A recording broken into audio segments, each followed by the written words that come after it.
ನೊಂದೆಲ ನರನಾಥ ವಿಧಿಯೇನೆಂದು ಮುನಿದುದೋ ನಿನಗೆ. ನೊಂದೆಲ ನರನಾಥ ವಿಧಿಯೇನೆಂದು ಮುನಿದುದೋ ನಿನಗೆ ಎನ್ನುತ್ತ ಮುಕುಂದನು ಅತಿ ಕಾರುಣ್ಯ ದೃಷ್ಟಿಯಲಿ ಅವನಿಪನ ನೋಡಿ ಮಂದ ಮಂದದಿ ಪಾಣಿ ಪಂಡವದಿಂದ ತಡವಿದ ನೇರನು. ಮಂದ ಮಂದದಿ ಪಾಣಿ ಪಂಡವದಿಂದ ತಡವಿದ ನೇರನು. ಆಗಲ ಕಂದರೆದು ನೋಡಿದನು ಭೂಪತಿ ಕೃಷ್ಣ ಫಲುಗುಣರ.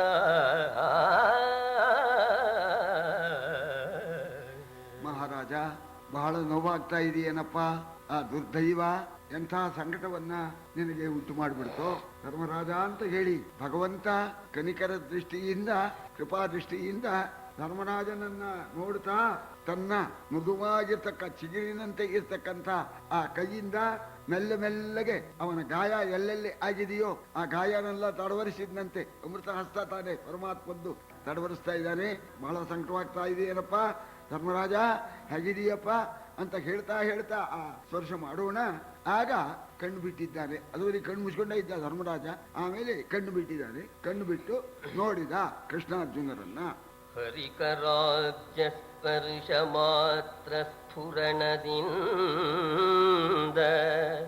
ಆಪ್ಯಾಯಿತಾಂತಃಕರಣನಾದನು. ನೆನೆದನು ಉದ್ಗತ ಬಾಷ್ಪವಾರಿಯಲಿ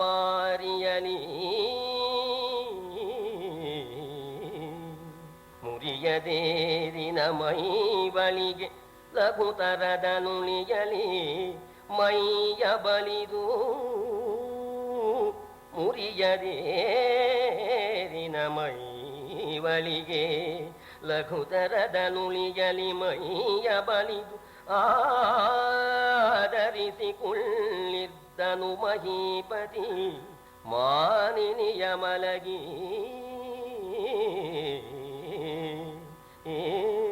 ಪರಮಾತ್ಮನ ಹಸ್ತ, ಅಮೃತ ಹಸ್ತ, ಆ ಸ್ಪರ್ಶ ಮಾತ್ರದಿಂದ ಅಪ್ಯಾಯಮಾನವಾಗಿ ಬಿಡ್ತಂತೆ. ಆ ಗಾಯದಿಂದ ಉಂಟಾದ ಆ ವ್ಯಥೆಯೆಲ್ಲ ಹೋಗ್ಬಿಡ್ತಂತೆ. ಆದರೆ ಇನ್ನೊಂದು ದುಃಖವಾಯ್ತಂತೆ. ಎಲ್ಲ ಇಂಥವ್ರಿದ್ದು ಕೂಡ ಬಲಿ ಹಾಕ್ಬಿಟ್ನಲ್ಲ ಆ ಕರ್ಣ ಅಂತ ಆ ಏಟನ್ನ ನೆನೆಸ್ಕೊಂಡ ಹತ್ತು ಬಿಟ್ನಂತೆ.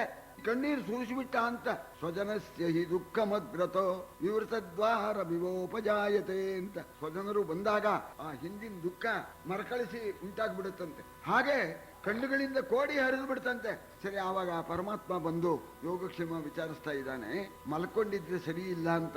ಮುಂಚೆ ಮಲಗಿದ್ದ ಧರ್ಮರಾಜನಿಗೆ ಅರ್ಜುನ ನಮಸ್ಕಾರ ಮಾಡಿದ್ದು. ಅವಾಗ ಮೆಲ್ಲಿಗೆ ಎದ್ದು ಕೂತ್ಕೊಂಡ. ಆ ಕೂತ್ಕೋಬೇಕಾದ್ರೂ ಕೂಡ ಈ ಗಾಯ ಗೀಯ ಆದವರು ಆ ಗಾಯಕ್ಕೆ ನೋವು ಆಗದ ಹಾಗೆ ಮೆಲ್ಲಗೆ ಎದ್ದು ಕೂತ್ಕೊಳ್ತಾರೆ. ಅದಕ್ಕೆ ಮುರಿಯದೇ ಏರಿನ ಅಂತ. ಆ ಗಾಯಕ್ಕೆ ಯಾವ ವಿಧವಾದ ಘಾಸಿಯೂ ಆಗದಂತೆ ಮೆಲ್ಲಗೆ ಎದ್ದಂತೆ. ಆ ದ್ರೌಪದಿ ಪಕ್ಕದಲ್ಲೇ ಇದ್ದಾಳೆ. ಅವಳು ಕೈ ಹಿಡ್ಕೊಳ್ತಾಳೆ. ಮೆಲ್ಲಗೆ ಎದ್ದು ಬಿಟ್ಟು ದ್ರೌಪದಿಯನ್ನು ಹೊರ್ಕೊಂಡು ಹಾಗೆ ಕೂತ್ಕೊಂಡ. ಆವಾಗ ಕೇಳ್ತಾ ಇದ್ದಾನೆ, ಕೃಷ್ಣ ಪಾರ್ಥನಿಗೆ ಕ್ಷೇಮವಾ? ಪಾರ್ಥ ಚೆನ್ನಾಗಿದ್ದಾನೋ? ಅಂತೂ ಸಮಸಪ್ತಕರೊಡನೆ ಯುದ್ಧ ಮಾಡಿ ಗೆದ್ದು ಬಂದೋ? ಪಾರ್ಥ ಹೇಗಿದ್ದಾನೆ ಅಂತ ಮಾತಾಡುವುದಕ್ಕೆ ಪ್ರಾರಂಭ. ಬೇರೆ ಸಮಸಪ್ತಕರೊಳೆಕ್ಕಟಿ ತೋರಿಸಿದೆ ನೀ ತೊಂಟಿದೋಲೆಯ ಕಾರಜನವನು. ಸೂತ ಸುಧನಿಲ್ಲ ಅವರ ತಟ್ಟಿನಲ್ಲಿ ಹಾರಲೂದಿ ಸುಷಮ್ಮನವದಿರ ಸೂರಿ ತಿರುಗಿದ ಬಳಿಕ ಕೈಮೈ ತೋರಿದನೆ ಕಲಿಕರ್ಣ ನಿನ್ನೊಡನೆ. ಹಾರಲೂದಿ ಸುಷಮ್ಮನವದಿರ ಸೂರಿ ತಿರುಗಿದ ಬಳಿಕ ಕೈ ಮೈ ತೋರಿದನೆ ಕಲಿಕರ್ಣ ನಿನ್ನೊಡನೆ ಎಂದನ ಭೂಪ. ಸಮಸಪ್ತಕರೊಡನೆ ಆಶ್ಚರ್ಯಕರವಾಗಿ ನಿನ್ನ ಆ ಪರಾಕ್ರಮ ಅದನ್ನ ತೋರಿಸಿದೀಯ ನೀನು. ಆ ಪರಾಕ್ರಮ ಯಾಕೆ? ನಿನ್ನ ಪರಾಕ್ರಮ ಪ್ರದರ್ಶನಕ್ಕೆ ಅಲ್ಲಿ ತಡೆ ಇರಲಿಲ್ಲ. ಅಲ್ಲಿ ಕರ್ಣ ಇಲ್ಲ. ಸಮಸಪ್ತಕರ ಸೈನ್ಯದಲ್ಲಿ ಕರ್ಣನಿಲ್ಲದೆ ಇರೋಣದ್ರಿಂದ ನಿನ್ನ ಈ ತುಂಟುತನದ ಪರಾಕ್ರಮವನ್ನ ಅವರ ಮುಂದೆ ತೋರಿಸಿದೀಯ ನೀನು. ಅಂತೂ ಆಗಲಿ, ಆ ಸುಶರ್ಮಾದಿಗಳಿಗೆ ನಿನ್ನ ಪರಾಕ್ರಮವನ್ನ ತೋರಿಸಿ ಅವರನ್ನ ಬಾಣದಿಂದ ಚುಚ್ಚಿ ನೀನು ವಾಪಸ್ ಬರ್ತಾ ಕರ್ಣ ನಿನಗೆ ದರ್ಶನ ಕೊಟ್ಟನೆ, ಕೈ ಚಳಕ ತೋರಿಸಿದ್ನೆ. ಕರ್ಣ ನಿನ್ನೊಡನೆ ಏನು ಮಾಡ್ದ, ನೀನು ಕರ್ಣನೊಡನೆ ಏನು ಮಾಡಿದೆ? ಅವರನ್ನು ಗೆದ್ದು ಬರ್ತಾ ಕರ್ಣನಿಗೂ ನಿನಗೂ ಭೇಟಿ ಆಯ್ತೆ ಅಂತ ಕೇಳ್ತಾನೆ. ಎಲೆ ಧನಂಜಯ ಸೂತತನಯನ ಗೆಲಿದು ಬಂದೆಯೋ, ದಿವಿಜ ನಗರಿಗೆ ಕಳುಗಿ ಬಂದೆಯೋ. ಸೂತತನಯನ ಗೆಲಿದು ಬಂದೆಯೋ, ದಿವಿಜ ನಗರಿಗೆ ಕಳುಗಿ ಬಂದೆಯೋ. ಕಂಡು ಕೆಣಕದೆ ಬಂದೆಯೋ ಮೇಣು. ಉಳುಗಿ ಬಿಡುವನೆ ಸಮರ ಮುಖದಲ್ಲಿ ಮಲೆತನಾದರೆ ಕರ್ಣನು. ಉಳುಗಿ ಬಿಡುವನೆ ಸಮರ ಮುಖದಲ್ಲಿ ಮಲೆತನಾದರೆ ಕರ್ಣನು. ಕಣ್ಣನೇ ನಗ್ಗಳಿಗೆ ಒಡೆದನೋ, ಶಿವ ಶಿವ ಎಂದು ಅರಸ ಬಿಸು ಸುಯ್ದ. ಅರ್ಜುನ, ಕರ್ಣನ್ನ ಸೂತಪುತ್ರನ್ನ ಗೆದ್ದು ಬಂದಿಯೋ ಅಥವಾ ಅವನ್ನ ಸ್ವರ್ಗಕ್ಕೆ ಕಳಿಸಿ ಬಂದಿಯೋ ಅಂತ. ಗೆದ್ದು ಬರೋದು ಅಂದ್ರೆ ಜೀವಂತವಾಗಿ ಗೆಲ್ಲೋತಾನೆ. ಸ್ವರ್ಗಕ್ಕೆ ಕಳಿಸಿ ಬಂದಿಯೋ ಅಂದ್ರೆ ಅವನನ್ನ ಸಂಹಾರ ಮಾಡದೇ ಬಂದಿಯೋ ಅಥವಾ ಅವನನ್ನ ಕೆಣಕದೆ ತಪ್ಪಿಸ್ಕೊಂಡು ಬಂದಿಯೋ ಅಂತ ಕೇಳ್ತಾನೆ. ನಾನು ಹೇಳ್ತೇನೆ, ಅವನ್ನೀ ಕಂಡಿಲ್ಲ. ಕಂಡಿದ್ರೆ ನೀ ಬರೋದಲ್ಲಿತ್ತು, ನಿನ್ನ ಅನುಬಲಿ ಹಾಕೇ ಬಿಡೋನು. ಉಳುಗಿ ಬಿಡುವನೇ ಕರ್ಣ ಕಂಡರೆ ಅಂತ. ಕರ್ಣನಿಗೆ ಚಕ್ರ ಕೊಟ್ಟು ನೀನು ಬಂದಿದೀಯ, ಚಕ್ರ ಹಾಕಿ ನೀನು ಬಂದಿದೀಯ. ಅವನೇ ನಾನು ಯುದ್ಧ ಮುಖದಲ್ಲಿ ನಿನ್ನ ಎದುರಿಗೆ ಬಂದಿದ್ರೆ ನಿನ್ನನ್ನು ಉಳಿಸ್ತಾ ಇದ್ದೆ. ಏನು ಪರಾಕ್ರಮ ಶಿವಶಿವ! ಆ ಕರ್ಣನ ಪರಾಕ್ರಮವನ್ನ ಏನು ಹೇಳಿ ಅಂತ ಹೇಳಿ ಹೊಗಳೋಣ. ಅರ್ಜುನಿಗೆ ಬಹಳ ಸಂಕಟವಾಗಿಬಿಡುತ್ತೆ. ಕರ್ಣನಿಂದ ಬಹಳ ಏಟ್ ತಿಂದಿದ್ದಾನೆ ಅಣ್ಣ, ಅದಕ್ಕಾಗಿ ಮಾತು ಹೇಳ್ತಾ ಇದ್ದಾನೆ ಅಂತ ಹೇಳಿ ಆಗ ಅರ್ಜುನ ಕೈ ಜೋಡಿಸಿಕೊಂಡು, ಅಣ್ಣ ಜೀಯ ಖಾತಿಯಿದೇಗೆ ಕರ್ಣನ ಕಾಯಿದುಳುಗಿದೆ ನೊಂದು ಬಾರಿ. ವಿಹಾಯದಲ್ಲಿ ಘಟ್ಟಿಸುವೆನು ಈಗಳ ಕಾಯ್ಕು ಬೀಳಯವ. ರಾಯರಗಿಳವೆನ್ನ ಕೂಡೆ ನವಾಯಿಯೇ ಕಲಿಕಣ್ಣನಾಯುಷ ಹೋಯಿದಿದೆ ಎಂದೊರಸಿದನು ವಾಮಾಂಕ್ರಿಯಲಿ ನೆಲನ. ಇಷ್ಟು ಬೇಜಾರು ಕೋಪ ಯಾತಕ್ಕೆ? ಇದು ಒಂದು ಸಲ ನಾನು ಕರ್ಣನ್ನ ಕಾಪಾಡಿ ಉಳಿಸಿ ಬಂದ್ಬಿಟ್ಟಿದ್ದೇನೆ. ನಿಮಗೆ ಇಷ್ಟು ತೊಂದರೆ ಕೊಟ್ಟಿದ್ದಾನೆ ಅಂತಂದ ಮೇಲೆ ಇನ್ನು ನಾನು ಉಳಿಸೋಲ್ಲ. ನನಗೆ ವೀಳ್ಯ ಕೊಡು. ಈ ಕೂಡ್ಲೇನೆ ನಾನು ಕರ್ಣನ ಸಂಹಾರ ಮಾಡಿ ಬರ್ತೇನೆ. ಈ ರಾಯರ ದಳ, ಈ ಕೌರವನ ಸೈನ್ಯವಾಗಲಿ ಕರ್ಣಾದಿಗಳಾಗಲಿ ನಾನು ಯಾರು ಹೊಸಬರಲ್ಲ. ಕರ್ಣನ ಆಯುಷ್ಯ ಹೋಯ್ತು ಅಂತ ತಿಳ್ಕೊ. ಈ ಒಂದ್ ಬಾರಿ ನಾ ಬದುಕಿಸಿಬಿಟ್ಟೆ, ಹಾಗೆ ಬಿಟ್ಟು ಬಂದಿದ್ದೇನೆ. ಇನ್ನು ಆಯುಷ್ಯ ಹೋಯ್ತು ಅಂತ ತಿಳ್ಕೊ. ನನಗೆ ವೀಳ್ಯ ಹಾಕು ಅಂತ ಹೇಳಿ ಎಡಗಾಲಿಂದ ನೆಲವನ್ನ ಸಿಕ್ಕಿದ್ದಂತೆ ನನಗೆ ಅಪ್ಪಣೆ ಕೊಡು, ಸಂಹಾರ ಮಾಡಿಯೇ ಬರ್ತೇನೆ ಅಂತ. ಆಗ ವೀಳ್ಯ ಹಾಕು ಅಂತಂದ. ಆಗ ಧರ್ಮರಾಜ ಹೇಳ್ತಾನೆ, ನಾದಗೆಯ ನೆನಗೊಬ್ಬು ಮಿಕ್ಕು ಚೆಡಾಡಿಸಿದರೇನಗುದೋ. ಕರ್ಣನ ಕೋಲಗರಿಸೋಂಕಿದರೆ ಸೀಯರೆ ಸಿತಗತನ ನಿನಗೆ. ಪೀಲಯವದ ಕರ್ಣನಾಯುಷ ಕೋಳುವೋ ಇತ್ತೆಂಬ ಗರುವನ ಗಾಳುತನವನು ನಂಬಲರಿವೆನೇ ಪಾರ್ಥಗೇಲೆಂದ. ನಾಲಿಗೆ ಕೊಪ್ಪೆ ಹೆಚ್ಚಾಗಿ ನಿನ್ನ ನಾಲಿಗೆ ನಿಮ್ಮ ಮನೆ ಒಳಗೆ ಬಾಯಿ ಬಂದಾಗೆ ಕರ್ಣನ್ನ ಸಂಹಾರ ಮಾಡಿಬಿಡ್ತೇನೆ ಅಂತ ನೀನು ಹೇಳಿದ ಮಾತ್ರಕ್ಕೇನೆ ನಾನು ದಡ್ಡನಲ್ಲ ವೀಳ್ಯ ಕೊಡೋದಕ್ಕೆ. ಕರ್ಣನ್ನ ನಾಶ ಮಾಡತಕ್ಕಂತ ಯೋಗ್ಯತೆ ನಿನಗಿಲ್ಲ, ಅದನ್ನ ನಾನು ವೀಳ್ಯ ಕೊಡೋದಿಲ್ಲ. ಕರ್ಣನ ಬಾಣದ ಆ ಗಾಳಿ ಅದು ಸಾಕಿದ್ರೆ ಸಾಕು, ನಿನ್ನ ಪರಾಕ್ರಮ ಶಿತಗತನ ಎಲ್ಲ ಮಂಕಾಗಿ ಹೋಗ್ಬಿಡುತ್ತೆ. ನಿನ್ನ ಪರಾಕ್ರಮವೆಲ್ಲ ಸುಸ್ತಾಗಿ ಹೋಗ್ಬಿಡುತ್ತೆ. ನೀನು ಹೇಳಿದ ಮಾತ್ರಕ್ಕೇನೆ, ನೀನು ಗರ್ವದಿಂದ ಹೇಳ್ಬಿಟ್ಟೆ, ನೀನು ಕೊಂದು ಬಿಡ್ತೀನಿ ವೀಳ್ಯ ಕೊಡು ಅಂತ. ನಂಗೆ ಗೊತ್ತಿಲ್ವೇ? ಕರ್ಣನ ಬಾಣದ ಗಾಳಿ ಸಾಕಿ ಸೋಕಿದ ಮಾತ್ರಕ್ಕೇನೆ ನಿನ್ನ ಪರಾಕ್ರಮವೆಲ್ಲ ಕುಸ್ತು ಹೋಗುತ್ತೆ. ನಿನ್ನ ಮಾತನ್ನು ನಾನು ನಂಬೋದಿಲ್ಲ. ನಿನಗೆ ಮಣಿವವನಲ್ಲ ತನಯನು, ನಿನಗೆ ಮಣಿವವನಲ್ಲ. ಅವ ಹೆಚ್ಚಾಳು ಕಡ್ಡಿಯ ಮೊನೆಗೆ ಕೊಂಬನೆ ನಿನ್ನನು. ಕಡ್ಡಿಯ ಮೊನೆಗೆ ಕೊಂಬನೆ ನಿನ್ನನು. ಈ ಹೆಮ್ಮಕ್ಕಳಿದಿರಿನಲಿ ಕಣಲಿ ಕಳವಳಿಸಿದರೆ ನೀನಾತನ ವಿಭಾದಿಸಲಾಪ ಸತ್ವದ ಮನವ ಬಲ್ಲೆನು ಪಾರ್ಥ ನುಡಿಯದಿರು ಎಂದನಾಭೂಬ. ನಿನಗೆ ಬಗ್ಗೋನಲ್ಲ ರಾಧಾಕುಮಾರ ಸೂತಪುತ್ರನಾದ ಕರ್ಣ, ನಿನಗೆ ಬಗ್ಗತಕ್ಕವನಲ್ಲ. ನಿನ್ನನ್ನ ಕಡ್ಡಿಗೂ ಕೂಡ ಬಗೆಯತಕ್ಕಂಥವನಲ್ಲ. ನೀನು ಈ ಹೆಣ್ಣು ಮಕ್ಕಳ ಎದುರಿನಲ್ಲಿ ಕರ್ಣನ ಸಂಹಾರ ಮಾಡಿಬಿಡ್ತೇನೆ ಅಂತ ಹೇಳಿಬಿಟ್ಟು ನೀನು ಹೇಳಿದ ಮಾತ್ರಕ್ಕೇನೆ ನಿನ್ನಲ್ಲಿ ಅಂತಹ ಸತ್ವ ಇದೆಯೇ? ಇಲ್ಲ, ನಾ ಹೇಳ್ತೇನೆ ನಿನ್ನಲ್ಲಿ ಆ ಸತ್ವ ಇಲ್ಲ. ನಿನಗಿಂತ ಕರ್ಣ ಬಹಳವಾಗಿ ಬಲಿಷ್ಠನಾಗಿದ್ದಾನೆ. ಆದ್ದರಿಂದ ನಿನಗೆ ನಾನು ವೀಳ್ಯ ಕೊಡೋದಿಲ್ಲ. ಜಾಣತನದಲ್ಲಿ ಕಾದಿ ಹಿಂಗುವ ದ್ರೋಣನಲ್ಲ, ಅಳವಿಯಲಿ ಕಳವಿನ ಕೇಣದಲ್ಲಿ ಕೊಂಡಾಡುವರೆಗಾಂಗೆಯನಿವನಲ್ಲ. ಸಾಣೆಗಂಡಲಗಿವನು ಸಾಣೆಗಂಡಲಗಿವನು ಸಮರಕ್ಕೆ ಹೂಣಿಗನು. ರಿಪುಬಲದ ಗಾಣಿಕಾರನು ಕರ್ಣನು, ರಿಪುಬಲದ ಗಾಣಿಕಾರನು ಕರ್ಣನು. ಕರ್ಣನನು ಅಳುಪುವನಲ್ಲ ನಿನಗೆಲ್ಲ.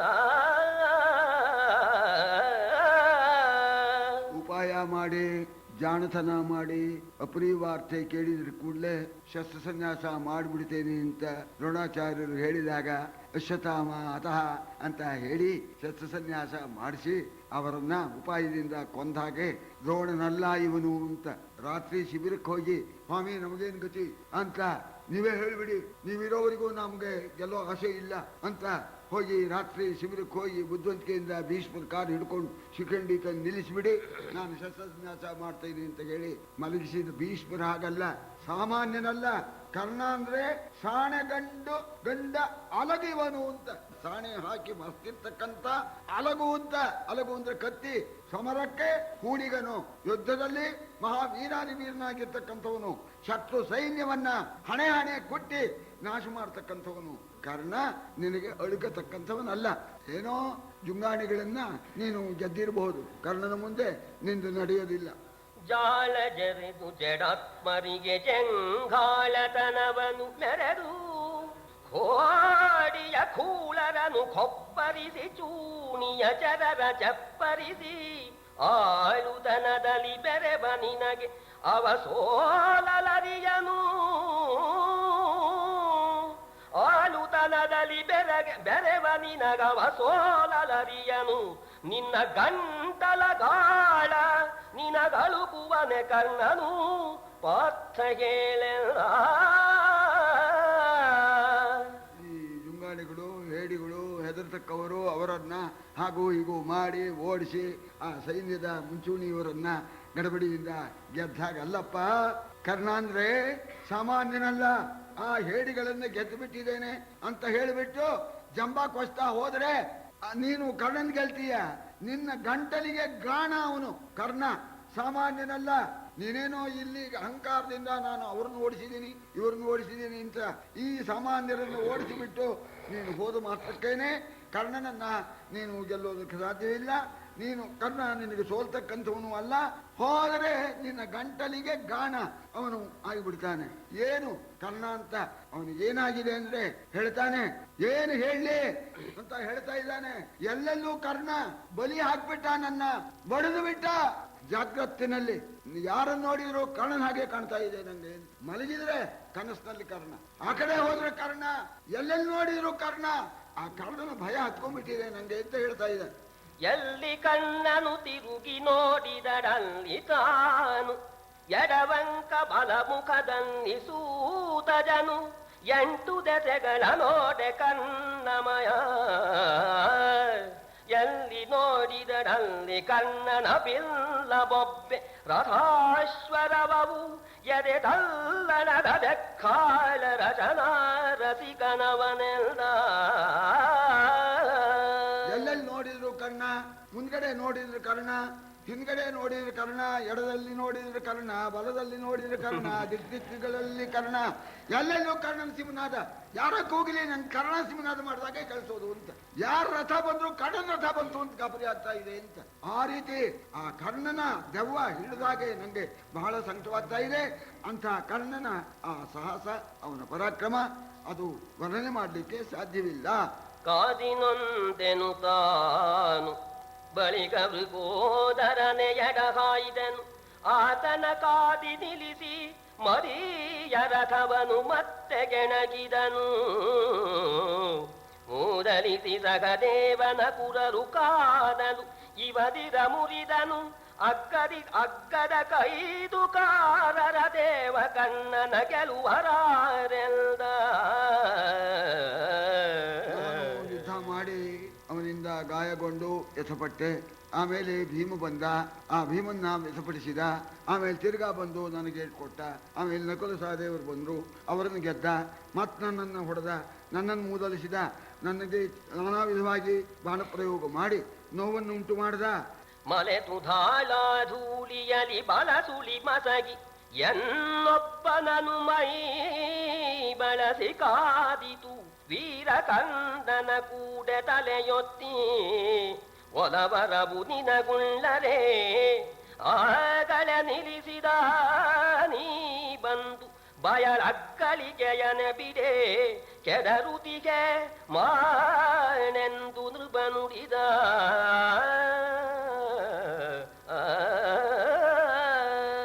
ಒಬ್ಬನ್ನ ಸಮಸ್ತರು ಕಾಪಾಡಿದ್ರು, ನಾನು ಹೋಗೇ ಬಿಡ್ತಾ ಇದ್ದೆ.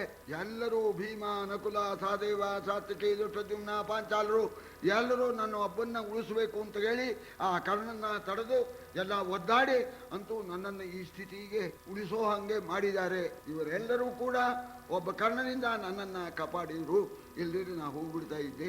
ನಿನಗೆ ಎಂಥ ಪ್ರೀತಿ ಇದ್ದಿದ್ರೆ, ನಾನು ನನ್ನ ಪ್ರೀತಿ ಇದ್ದಿದ್ರೆ ಆಗಲೇ ಬಂದು ನೀನು ಕರ್ಣನ್ನ ಗೆದ್ದು ಬಿಟ್ಟು ನನಗೆ ಉಪಕಾರ ಮಾಡ್ತಾ ಇದ್ದೆ ಅಂತ ಧರ್ಮರಾಜ ಹೇಳಿದ್ದಾನೆ. ಈಗ ಎಲ್ಲ ಆಯ್ತು, ಬಡಿಸ್ಕೊಂಡಾಯ್ತು, ಈಗ ಬಂದ್ಬಿಟ್ಟು ನಾ ಹಾಗೆ ಮಾಡ್ತೇನೆ ಹೀಗೆ ಮಾಡ್ತೇನೆ ಅಂತ ಹೇಳಿ ನೀನು ಬಯಲು ಮಾತನ್ನ ಹೇಳಿದ ಮಾತ್ರಕ್ಕೇನೆ ನಿನ್ನ ಪರಾಕ್ರಮವನ್ನ ನಾನು ನಂಬುತ್ತೇನೆ ಅಂತ ಹೇಳಿದ. ಅಂತ ಪರಾಕ್ರಮ ಇದ್ದಿದ್ರೆ ಆಗಲೇ ಬಂದು, ಪ್ರೀತಿ ಇದ್ದಿದ್ರೆ, ಪರಾಕ್ರಮ ಇದ್ದಿದ್ರೆ ಕಳ್ಳನ್ನು ಬಡೀತಾ ಇದ್ದೆ. ಈ ಮಾತನ್ನು ಕೇಳಿದ ಅರ್ಜುನಿಗೆ ಬಹಳ ಸಂಕಟವಾಯಿತು. ಒಂದ್ ಕಡೆ ಅಣ್ಣನಿಂದ ಈ ಮಾತು ಬಂತಲ್ಲ ಅಂತ ಅದೊಂದು ತರಹ ಮನಸ್ಸಿಗೆ ಅಸಮಾಧಾನ. ಇನ್ನೊಂದು, ಎಷ್ಟು ಏಟ್ ತಿಂದ್ಬಿಟ್ಟಿಯಾನೆ ಇವತ್ತು ಅಣ್ಣ ಅಂತ ಹೇಳಿ ಆ ಮರುಕ. ಈ ರೀತಿ ಎಲ್ಲ ಭಾವಗಳು ಕೂಡ ಅವನಲ್ಲಿ ಉಂಟಾಯಿತು ಅಂತ ಕುಮಾರವ್ಯಾಸ ಆಗಿನ ಅರ್ಜುನನ ಸ್ಥಿತಿಯನ್ನು ವರ್ಣನೆ ಮಾಡ್ತಾನೆ. ಉಕ್ಕಿದುದು ತನಿ ವೀರರಸ ಕುರಿರುಕ್ಕಿ ಹರಿದುದು ರೌದ್ರ ರಸವೂ ಅವರಕ್ಕ ಜವನವ ಕೊತ್ತಿ ಪರಿದುದು ಶಾಂತಿ ರಸಲಗರಿ.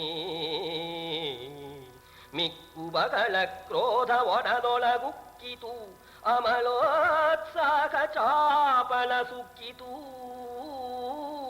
ಒಂದೇ ನಿಮಿಷ ಮೋನದೊಳಿದ್ದನ ಪಾರ್ಥ. ವೀರರಸ ಆ ಅರ್ಜುನನ ಮನಸ್ಸಿನಲ್ಲಿ ಉಕ್ಕಿ ಕುದೀತಾ ಇದೆಯಂತೆ. ಜೊತೆಯಲ್ಲಿ ರೌದ್ರರಸ, ಅಣ್ಣನಿಗೆ ಈ ಸ್ಥಿತಿ ಉಂಟು ಮಾಡಿದ್ನಲ್ಲ ಅವನನ್ನು ಸಂಹಾರ ಮಾಡಬೇಕು ಅಂತ ರೌದ್ರ ರಸ ಏರಿ ಹೋಗ್ತಾ ಇದೆಯಂತೆ. ಅಣ್ಣನಿಗೆ ಎಷ್ಟು ನೋವಾಗಿದೆಯೋ, ಆ ಕರ್ಣ ಎಷ್ಟು ಹೊಡೆದು ಬಿಟ್ಟು ಅಂತ ಅವನ ಕಡೆಯಲ್ಲಿ ಕರುಣಾರಸ, ಅದು ಒಂದ್ ಕಡೆಯಲ್ಲಿ ಮುತ್ಕೊಳ್ತಾ ಇದೆಯಂತೆ. ಇನ್ನೊಂದ್ ಕಡೆಯಲ್ಲಿ ಕರ್ಣನ ಸಂಹಾರ ಮಾಡಬೇಕು ಅಂತ ಆ ಕೋಪ ಒಂದ್ ಕಡೆಯಲ್ಲಿ ಉಂಟಾಗ್ತಾ ಇದೆಯಂತೆ. ಹೀಗೆ ನಾನಾ ಭಾವಗಳಿಂದ ಅರ್ಜುನ ಮನಸ್ಸು ಆ ಒಂದು ಕ್ಷಣಕಾಲ ಏನು ತೋಚದೆ ಸುಮ್ಮನಾಗ್ಬಿಟ್ಟಿತ್ತು. ಒಂದು ನಿಮಿಷ ಮೌನದಿಂದ ಇದ್ದ. ಆಮೇಲೆ ಹೇಳ್ತಾ ಇದ್ದಾನೆ, ಅಣ್ಣಯ್ಯ ಪ್ರೀತಿ ಇದ್ದಿದ್ರೆ, ಶಕ್ತಿ ಇದ್ದಿದ್ರೆ ಆಗಲೇ ಬರ್ತಿದ್ದೆ ಅಂತ ಅನ್ನಲ್ಲ. ಅದಕ್ಕೆ ಹೇಳ್ತಾನೆ, ಅಣ್ಣ ಏನ್ ಮಾಡ್ಲಿ, ನನಗೇನೋ ಬರಬೇಕು ಅಂತ ಇತ್ತು, ಆದ್ರೆ ಬರೋಕ್ ಅವಕಾಶ ಇರ್ಲಿಲ್ಲ. ನಿನಗೆ ಗೊತ್ತಾದ ಹಾಗೆ ಹೇಳಲಂಜುವೆನು ಆ ಸುಶರ್ಮಕ ನಾಳು ತಾಯಿಗೆ ಮಕ್ಕಳಾಗದೆ ಬೀಳ ಕೊಯ್ದು ನಿಗಾರದಲ್ಲಿ ತಿರುಗಿದನು ಹರಿಸಗಿದ. ಓಲ ಗುರುವಿನ ಮಗನಲೇ, ಓಲ ಗುರುವಿನ ಮಗನಲೆ ಹರಿದಳೆ ತಡೆದನು. ಹೇಳಿ ಫಲವಿನ್ನೇನು ಕೇಳಿ ಫಲವಿನ್ನೇನೆನುತ ಬಿಸು ಸುಯ್ದನ ಪಾರ್ಥ